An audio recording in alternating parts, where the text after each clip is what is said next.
CCN news एक पाऊल महाराष्ट्रासाठी। जिल्ह्यातील विविध क्षेत्रांमध्ये कार्यरत महिलांचे शोषण रोखण्यासाठी आणि त्यांच्या सुरक्षेसाठी पॉश कायद्यांतर्गत तक्रार समित्यांची तातडीने स्थापना करावी, तसेच केंद्र व राज्य शासनाच्या सर्व महिलाभिमुख योजनांचा लाभ शेवटच्या घटकापर्यंत पोहोचवावा, असे स्पष्ट निर्देश राष्ट्रीय महिला आयोगाच्या अध्यक्षा विजया रहाटकर यांनी दिले। जिल्हाधिकारी कार्यालयात महिला सुरक्षा, विविध कायदे आणि कल्याणकारी योजनांच्या आढावा बैठकीनंतर आयोजित पत्रकार परिषदेत त्या बोलत होत्या। यावेळी जिल्हाधिकारी डॉक्टर प्रवीण कुमार देवरे, जिल्हा परिषदेचे मुख्य कार्यकारी अधिकारी गुलाब खरात, पोलीस अधीक्षक निलेश तांबे, निवासी उपजिल्हाधिकारी सुरेश कवढे, जिल्हा आरोग्य अधिकारी डॉक्टर अमोल गीते, जिल्हा महिला व बालविकास अधिकारी अमोल डिघुळे तसेच विविध विभागांचे अधिकारी उपस्थित होते। कामाच्या ठिकाणी महिलांचा लैंगिक छळ प्रतिबंधक कायदा प्रभावीपणे राबविण्याबाबत बोलताना विजया रहाटकर यांनी सांगितले की ज्या संस्था किंवा आस्थापनांमध्ये 10 पेक्षा जास्त कर्मचारी कार्यरत आहेत त्या सर्व ठिकाणी अंतर्गत तक्रार समिती स्थापन करणे बंधनकारक आहे। तसेच या समित्यांची नोंदणी शी बॉक्स पोर्टलवर करण्यात यावी। घरगुती कामगार आणि असंघटित क्षेत्रातील महिलांच्या तक्रारींसाठी स्थानिक तक्रार समित्यांनी तत्परतेने काम करून पीडितांना न्याय मिळवून द्यावा। महिलांच्या तक्रारींचे निवारण करताना कोणतीही दिरंगाई सहन केली जाणार नाही, असेही त्यांनी स्पष्ट केले। बैठकीत महिलांविरुद्ध होणारे गुन्हे, त्यावरील कारवाई आणि जिल्ह्यातील सद्यस्थितीचा आढावा घेण्यात आला। महिला सुरक्षेसाठी कार्यरत असलेल्या दामिनी पथकाची गस्त अधिक प्रभावी करावी, तसेच जिल्हा संरक्षण अधिकाऱ्यांनी महिलांच्या समस्या सोडविण्यासाठी अधिक तत्परतेने काम करावे, अशा सूचना त्यांनी दिल्या। गंभीर स्वरूपाच्या गुन्ह्यांमध्ये समझोत्याच्या प्रवृत्तीला आळा घालण्याची गरज असल्याचे नमूद करत पोलीस प्रशासनाने अधिक संवेदनशीलतेने काम करावे, असे त्यांनी सांगितले। तसेच जिल्ह्यातील बालविवाहाचे प्रमाण पूर्णतः शून्यावर आणण्यासाठी सर्व संबंधित विभागांनी समन्वय साधून व्यापक जनजागृती मोहीम राबवावी, असे निर्देशही त्यांनी दिले। महिलांच्या आर्थिक आणि सामाजिक सबलीकरणासाठी शासनाच्या विविध योजनांच्या प्रभावी अंमलबजावणीवर त्यांनी भर दिला। जिल्ह्यातील प्रत्येक मुलीचे सुकन्या समृद्धी खाते उघडण्यासाठी विशेष मोहीम राबविण्याच्या सूचना त्यांनी दिल्या। तसेच प्रत्येक पात्र गर्भवती महिलेला प्रधानमंत्री मातृवंदना योजनेचा लाभ मिळेल याची खात्री करण्याचे निर्देश प्रशासनाला दिले। माझी लाडकी बहीण योजनेची प्रभावी अंमलबजावणी सुरू ठेवण्याबरोबरच अत्याचारग्रस्त आणि पीडित महिलांना तातडीने मदत देणाऱ्या मनोधैर्य योजनेचा लाभ विनाविलंब मिळवून द्यावा, असेही त्यांनी सांगितले। संकटग्रस्त महिलांना वैद्यकीय, कायदेशीर आणि मानसिक आधार देणाऱ्या वन स्टॉप सेंटरची कार्यपद्धती अधिक सुलभ आणि गतिमान करण्याच्या सूचना त्यांनी दिल्या। तसेच या केंद्रातील रिक्त पदे तातडीने भरून केंद्र अधिक सक्षम करण्यावर भर दिला। ग्रामीण भागातील महिलांना आर्थिकदृष्ट्या सक्षम करण्यासाठी ड्रोन दीदी योजनेचा विस्तार करावा। तसेच प्रधानमंत्री आवास योजनेत महिलांच्या नावे घरकुलांचे प्रमाण वाढवून त्यांना प्राधान्याने लाभ देण्यात यावा, असे त्यांनी सांगितले। महिला आर्थिक विकास महामंडळ आणि उमेद अभियानांतर्गत कार्यरत महिला बचत गटांचे काम समाधानकारक असल्याचे नमूद करत त्यांनी या गटांनी महिलांच्या आर्थिक प्रगतीसाठी आणखी प्रभावीपणे काम करावे, अशी अपेक्षा व्यक्त केली। यावेळी बोलताना त्यांनी ज्या श्रद्धा आहेत त्या श्रद्धाच राहाव्यात, त्याचे अंधश्रद्धेत रूपांतर होऊ नये। महिलांनी शिक्षण, जागरूकता आणि आत्मविश्वासाच्या बळावर पुढे यावे, असे आवाहन केले। महिलांना सुरक्षित, सन्मानजनक आणि न्याय्य वातावरण मिळणे हा त्यांचा मूलभूत हक्क असून त्याबाबत कोणतीही हलगर्जी सहन केली जाणार नाही, असा स्पष्ट इशारा देत सक्षम महिलांच्या यशोगाथा समाजासमोर आणून इतर महिलांना प्रेरणा देण्याचे आवाहन राष्ट्रीय महिला आयोगाच्या अध्यक्षा विजया रहाटकर यांनी केले। तुमच्याकडे अध्यक्षपद आलं आणि मागच्या काळामध्ये काही बदल हे आपल्या आयोगामध्ये काही केलेत का? त्या कार्यशील भूहक्काची आणि अंधश्रद्धा या सगळ्या बाबींच्या विरोधात एक वेगळा काही उपक्रम किंवा काही अभियान आपल्या आयोगाने राबवलंय का? त्याची आवश्यकता वाटते का? सगळ्यात पहिल्यांदा मी तुम्हाला हे सांगते की मी कमिशनची अध्यक्ष गेल्या 1.5 वर्षापासून आहे, राष्ट्रीय महिला आयोगाची अध्यक्ष आहे। त्यामुळे महाराष्ट्रात मी फार पूर्वी 2 वेळेला अध्यक्ष होते। 2015-16 नाही, मी 2024 पासून राष्ट्रीय महिला आयोगाची अध्यक्ष आहे। पण महाराष्ट्रामध्ये मात्र मी 2016 ते 2021 पर्यंत मी अध्यक्ष होते। त्यामुळे अर्थातच जिथं जिथं चुकीच्या गोष्टी घडतात त्या त्या ठिकाणी त्या गोष्टींच्या विरोधामध्ये चालण्याकरता जे जे कायदे आहेत त्या कायद्याची प्रभावी अंमलबजावणी झालीच पाहिजे. हे अत्यंत महत्त्वाचं आहे आणि आपण ते वेळोवेळी ते अधोरेखित पण झालेलं आहे. पण मी हे पण सांगते की जबाबदाऱ्या कोणा एकावर फिक्स करता येत नाहीत, हे फार महत्त्वाचं आहे. जबाबदारी ही सगळ्या लोकांची आहे. जी लोक अंधविश्वासाला खतपाणी घालतात ती लोक तितकीच दोषी आहेत. ज्या ठिकाणी अंधविश्वासाला आपण सहन करतो ती लोक सुद्धा तेवढीच दोषी आहेत. त्यामुळे मला असं वाटतं की अशा ज्या घटना घडतात या घटनांकडे आपण समग्र रीतीने बघण्याची गरज आहे आणि सगळ्या पावलांवर याकरता काम करण्याची गरज आहे. तेव्हाच या सगळ्या गोष्टी थांबू शकतात. मी आज राष्ट्रीय महिला आयोगाचं इथे येणं झालं आहे आणि बुलढाण्यामध्ये आज कमिशनच्या वतीनं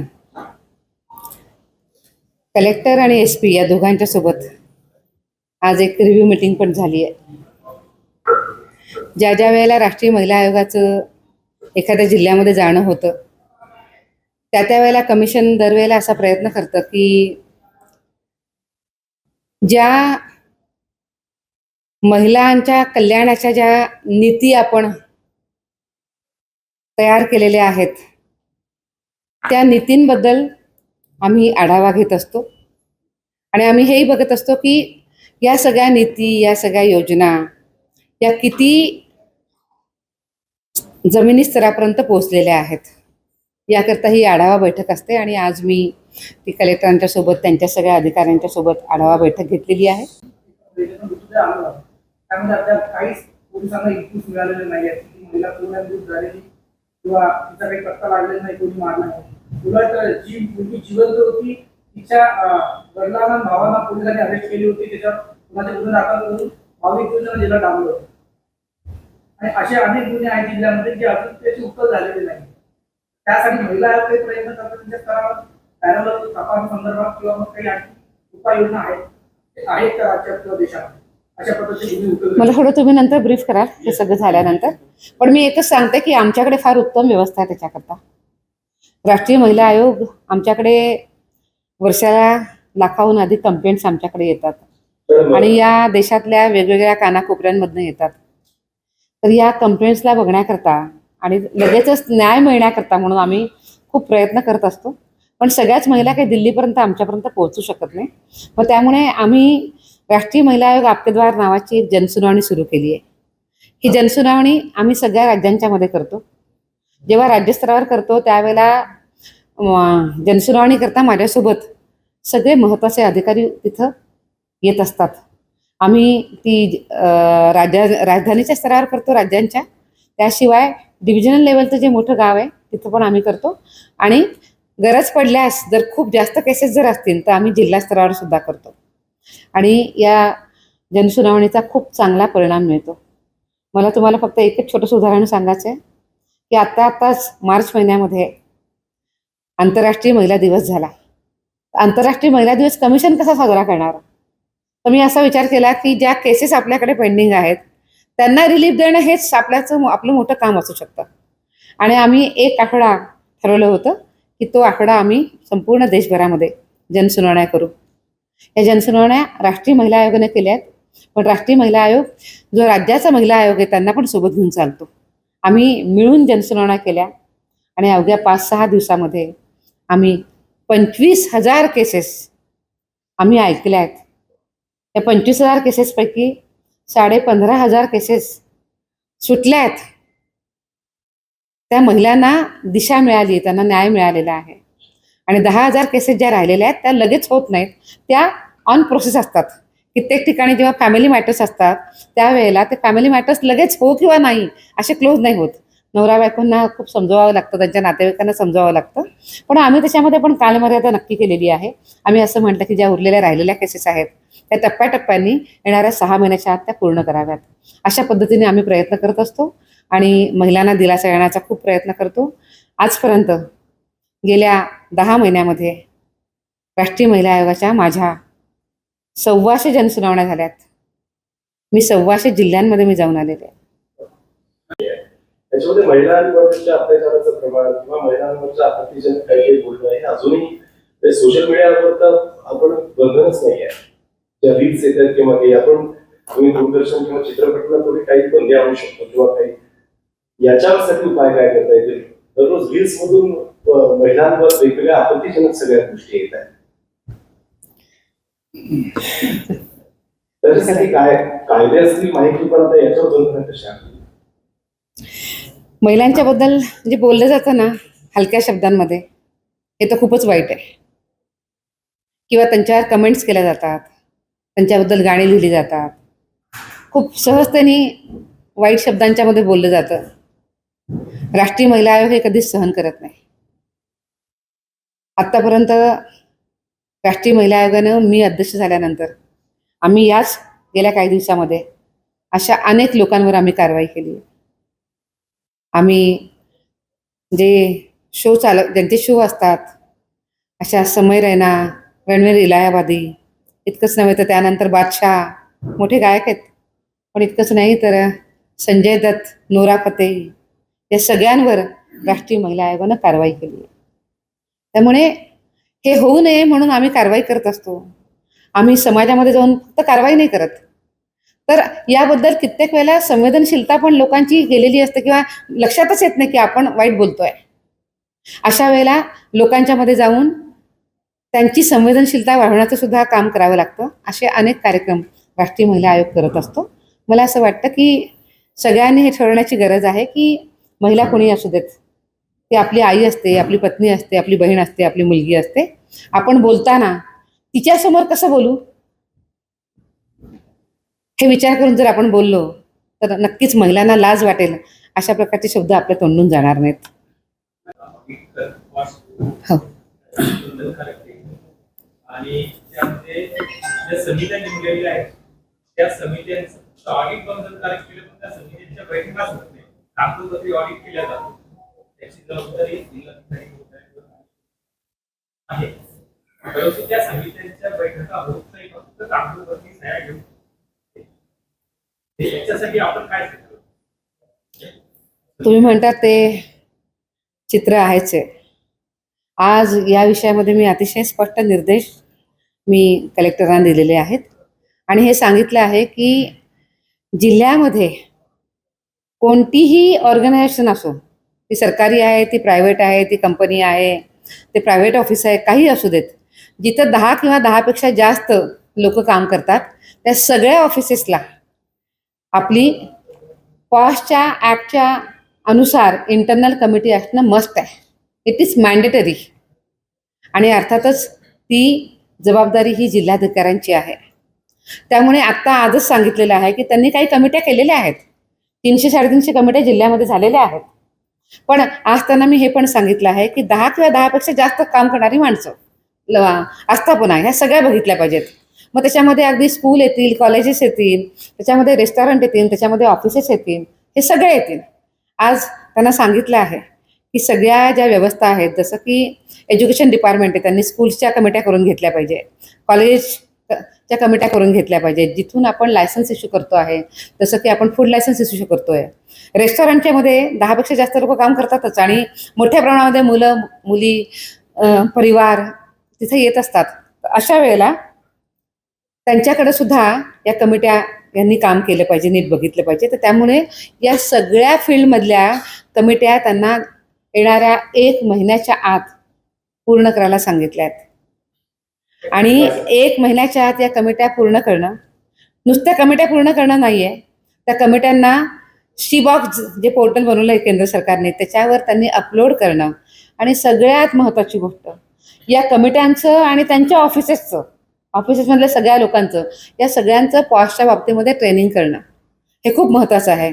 जोपर्यंत हे ट्रेनिंग होत नाही, जोपर्यंत महिलांना त्यांचे अधिकार समजत नाही आणि पुरुषांना सुद्धा त्याचे धोके समजत नाहीत, तोपर्यंत ह्याच्याबद्दलचा अवेअरनेस होणं कठीण आहे. त्यामुळे याचा अवेअरनेस नीटपणे होणं आणि मग अवेअरनेस झाल्यानंतर कंप्लेंट्स त्या कमिटीकडे येणं, हा सगळा खूप मोठा प्रवास आहे. पण अवेअरनेस निर्माण करण्याकरता मोठ्या प्रमाणामध्ये जनजागृती करण्याची गरज आहे. आज कलेक्टर्सला मी सांगितलं आहे की त्यांनी त्यांच्या ऑफिसेसचं आणि अन्य सगळ्या जे सरकारी ऑफिसेस आहेत त्या सगळ्या कमिट्यांचं, ज्या इंटरनल कमिट्या आहेत त्यांचं त्यांनी ट्रेनिंग केलं पाहिजे. जे प्रायव्हेट सेक्टरमधले स्कूल्स कॉलेजेस आहेत त्यांनासुद्धा एक SOP देऊन त्यांनासुद्धा त्यांचं करायला सांगितलं पाहिजे, हे पण सांगितलं आहे.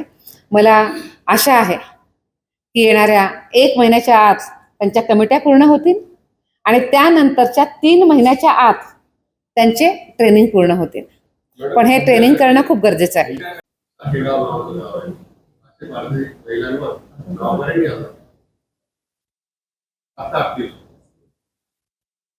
आणि बालविवाह रोखल्या गेला, सर्व बालविवाह गुन्हे लागतात, त्यासाठी काही जनजागृती.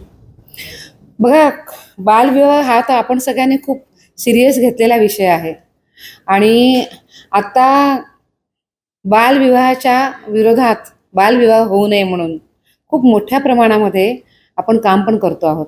यावर्षी आपण उद्दिष्ट घेतलं आहे की देशामध्ये जे काही बालविवाह होत आहेत त्या बालविवाहामध्ये यावर्षी तर आपण घट केलीच पाहिजे आणि निदान यावर्षी 10% घट झाली पाहिजे आणि 2030 पर्यंत पूर्णपणे बालविवाह थांबला पाहिजे. सरकारनं एक अतिशय उत्तम प्लॅन केला आहे की बालविवाह कसे थांबले पाहिजेत, त्याच्याकरता SOP पण केली आहे. आज आम्ही बालविवाहाबद्दल पण चर्चा केली आहे आणि मी दोन्ही अधिकाऱ्यांना, कलेक्टर आणि SP दोघांना पण निर्देश दिले आहेत की बालविवाहाच्या बाबतीमध्ये त्यांनी अतिशय सजगपणे, डोळसपणे त्यांनी बघितलं पाहिजे. हे बालविवाह होऊ नये याकरता त्यांनी प्रयत्न केले पाहिजे. पण मला आता SPनी हे पण सांगितलं की आत्ताच गेल्याच काही दिवसांपूर्वी त्यांनी 2-3 बालविवाह थांबवलेले आहेत. ह्याच्यामध्ये मी एक आपल्याला हे पण सांगू इच्छिते की व्यवस्थांनी काम करणं तर खूप गरजेचं आहे. व्यवस्था त्याच करताय आणि त्यांनी हे काम केलंच पाहिजे. पण त्यासोबत आपल्याला समाजाच्या मानसिकतेबद्दल सुद्धा बोललं गेलं पाहिजे. समाजाला, लोकांना पण हे समजून सांगणं खूप गरजेचं आहे की बालविवाह करून चालणार नाही. त्याच्यामुळे मुलीचं आयुष्य अगदी खराब होतं, बर्बाद होतं, तिचं एज्युकेशन, तिचं पुढचं सगळ्याच गोष्टी थांबून जातात. हे आपल्याला समाजाला पण सांगण्याची गरज आहे. त्यामुळे दोन्ही स्तरावरनं आपल्याला काम करावं लागेल. हां, मला जरूर माहिती मिळाली आहे. एक अतिशय सविस्तर असं एक प्रेझेंटेशन आणि जिल्ह्यामध्ये महिलांच्या वेगवेगळ्या गुन्ह्यांच्या खाली काय काय अपराध झालेले आहेत याची मला एक व्यवस्थित त्यांनी आत्ता माहिती पण इथे दिलेली आहे. आणि आज मी विशेष रूपानं पोक्सो केसेस ज्या दाखल होतात त्याच्याबद्दलची मी आज माहिती घेतलेली आहे. अर्थात मर्डर आहेत, रेप आहेत याची पण माहिती घेतली आहे. आणि आत्ता असं पण जाणवतं आहे की खूप मोठ्या प्रमाणामध्ये पोक्सो केस दाखल होत आहेत. पण त्याच्यासोबत हे पण जाणवतं आहे की ह्या केसेस वाढण्यामध्ये एक मी हे म्हणेल की रिपोर्टिंग तर होतंच म्हणून केस वाढतातच, पण त्याच्याशिवाय अजून एक महत्त्वाची गोष्ट जी जाणवते आहे ती अशी पण आहे की रोमॅन्टिक रिलेशनशिपसुद्धा खूप मोठ्या प्रमाणामध्ये वाढत आहेत आणि त्यामुळे सुद्धा अनेक पोक्सो केसेस दाखल होत आहेत. हा थोडासा एक चिंतेचा विषय केवळ इथंच नाही आहे, हा सगळ्याच ठिकाणी असा एक चिंतेचा विषय आहे. आणि अर्थात हे पण आहे की खूप मोठ्या प्रमाणामध्ये पोक्सो केसेस दाखल पण होतात. मुली कित्येक वेळेला हरवण्याचं प्रमाण, मिसिंग पण नंबर खूप मोठा वाढतो. पण मिसिंग नंबर जो खूप वाढलेला असतो तो काही काळाने पोलीस त्यांना शोधून पण काढतात. त्या मुली बऱ्यापैकी काही अगदीच अपवाद नंबर सोडता मुली पुन्हा परत पण मिळतात.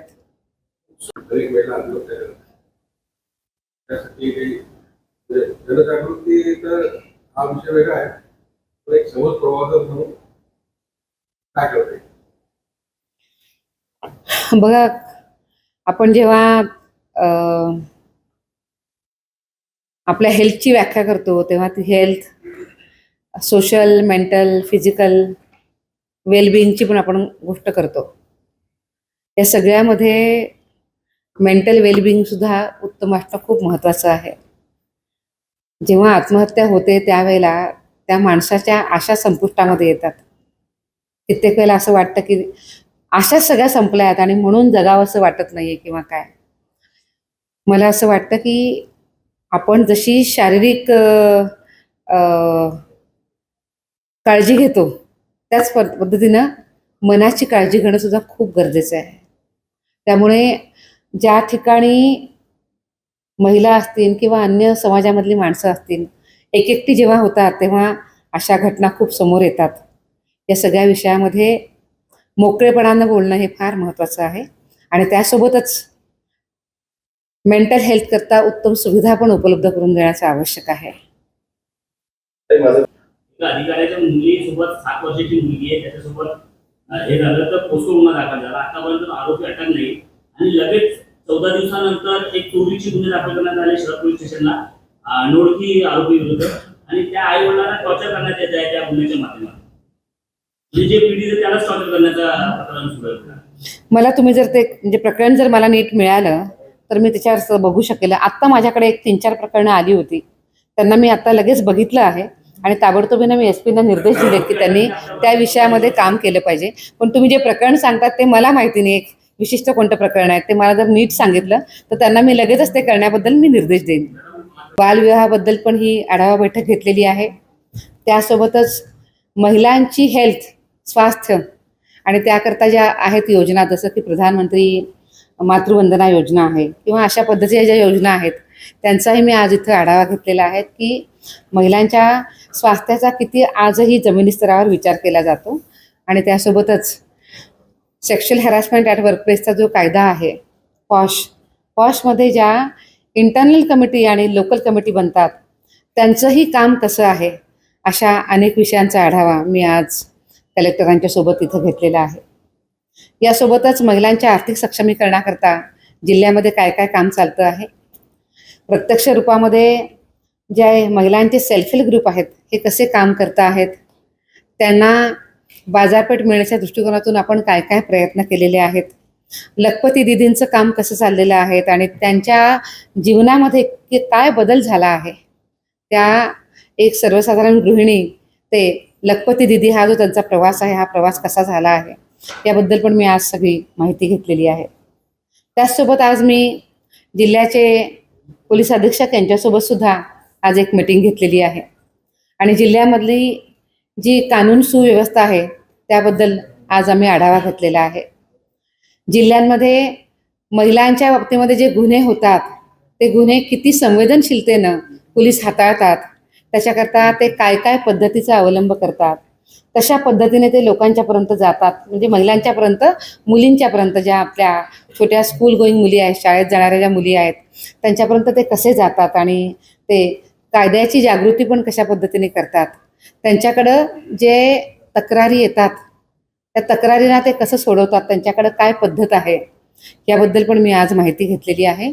आणि अशा पद्धतीने आज दोनही विभागांचा, पोलीस आणि ॲडमिनिस्ट्रेशन, या सगळ्यांचा मी आज आढावा घेतलेला आहे. पूर्वीच्या राज्य सरकारचा तो विषय होता, आता त्याचं स्टेटस काय आहे ते बघायला लागेल. पण मी एकच गोष्ट सांगते की देशामध्ये पण आणि आत्ता आपल्याकडे महाराष्ट्रामध्ये सुद्धा, महाराष्ट्र देशामध्येच येतो, देशामध्ये आजच्या मितीला महिलांना सुरक्षा आणि सन्मान देण्याकरता अतिशय उत्तम कायदे आहेत. कायद्यांच्या मध्ये काही कमी नाही आहे, कायदे उत्तम आहेत. हे कायदे महिलांचं रक्षण करू शकतात. पण राज्य सरकार एखादा विशेष महिलांच्याकरता अजून कायदा आणत असेल तर चांगली गोष्ट आहे.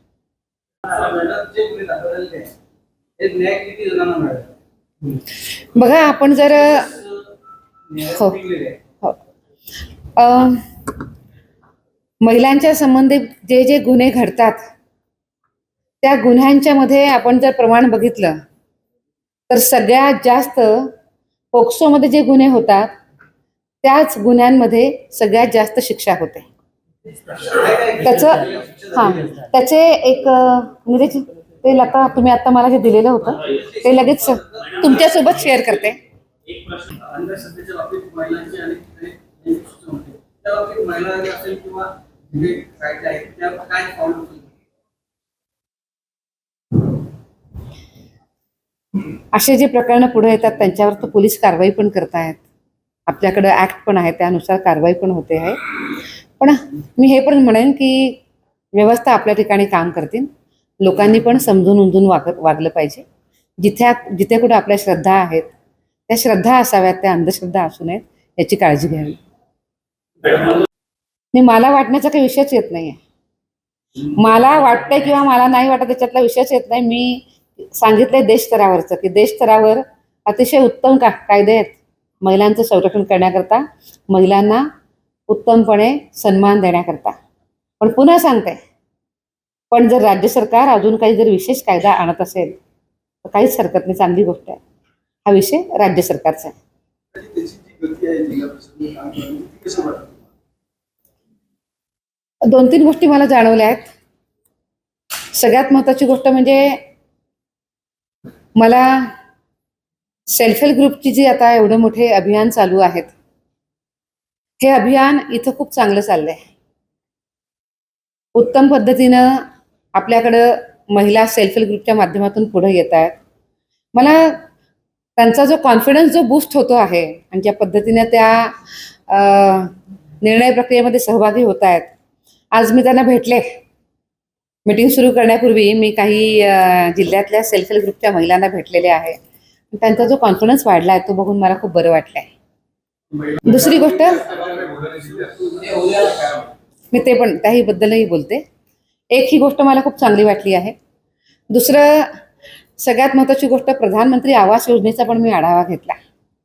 पहिल्या टप्प्यामध्ये जे आवास योजना मंजूर झाली होती, जवळपास ती कामं आता बुलढाणा जिल्ह्यामध्ये पूर्ण झाली आहे.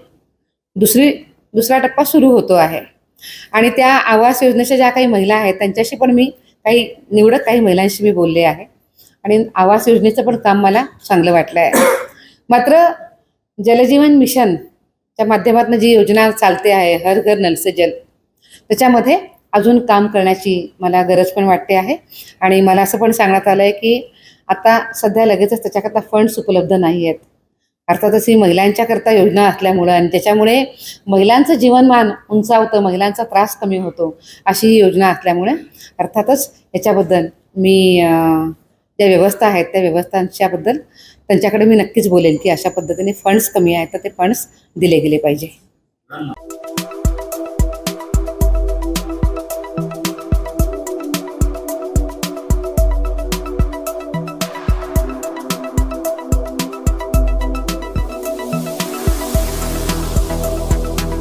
तसेच आपल्या भागातील महत्त्वाच्या बातम्या पाहण्यासाठी CCN न्यूज डेस्क चॅनलला सबस्क्राईब करा आणि बेल आयकॉन प्रेस करा.